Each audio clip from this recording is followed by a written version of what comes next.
தீது தீர்ப்பது என் சிந்தைக் கருத்து என்ற ராமனின் கூற்றிற்கு வாலி கூறிய மறுமொழியாது? இராமனின் கூற்றைக் கேட்ட வாலி, தகாத செயல்கள் என நீ கூறிய யாவையும் குரங்குகளாகிய எங்கள் பிறப்பிற்கு உரியன அல்ல.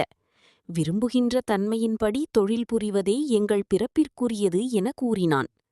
மனித குலத்தில் தோன்றிய பெண்டிற்கு மட்டுமே படைப்புக் கடவுளான பிரம்மன் கற்புடைமையின் மேன்மை பற்றி கூறி மணந்து கொண்ட கணவனுடன் மட்டுமே வாழுமாறு கூறியுள்ளான்.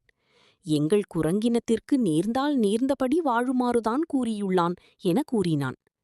சக்கரப்படையை உடைய திருமாலே, வேதமுறைப்படி வாழும் திருமண முறைகள் எங்களுக்கு கிடையாது. மன உணர்ச்சி செல்கின்ற வழியே அல்லாமல் வம்ச பரம்பரைக்கு ஏற்ற நற்பண்புகளும் எங்களிடம் இல்லை. எங்கள் ஜாதித்தன்மையின்படி நான் யாதொரு குற்றமும் புரிந்திலேன் என்றான். நோய்களின் வழி செல்வதே எங்கள் வாழ்க்கை முறை என கூறிய வாலிக்கு ராமனின் பதில் யாது? உணர்வுகளின் வழி வாழ்வதே எங்கள் வாழ்க்கை முறை, எனவே நான் யாதொரு குற்றமும் புரியவில்லை என கூறிய வாலியிடம் ராமன், சிறப்புமிக்க தேவர்களின் புதல்வர்களாக பிறந்து நல்ல அறவழிகளை அறிந்துள்ளீர்கள். நீங்கள் விலங்குகள் அல்ல, நீங்கள் வீரம் பொருந்தியவர்கள். எனவே உங்கள் செயல்கள் தகுதியானவை அல்ல என்று கூறினான். முதலை ஒரு பக்கத்தில் பிடித்துக்கொண்டு இழுத்ததனால் திருமாலை நோக்கி ஆதி மூலமே என்று ஓலமிட்டு அழைத்து இணையற்ற பெருமையும் மோட்சமும் பெற்ற யானையும் ஒரு விலங்குதான்.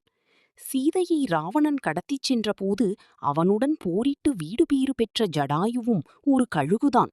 விலங்குகள் நன்மை தீமைகளை அறியாதவராயிருக்கும், ஆனால் உனக்கு தெரியாத அறவழிகளே இல்லை. அரிதான உயர்ந்த மானிட பிறவி எடுத்தும் நன்மை தீமைகளை அறியாதவராயின் விலங்கிற்குச் சமமானவர்.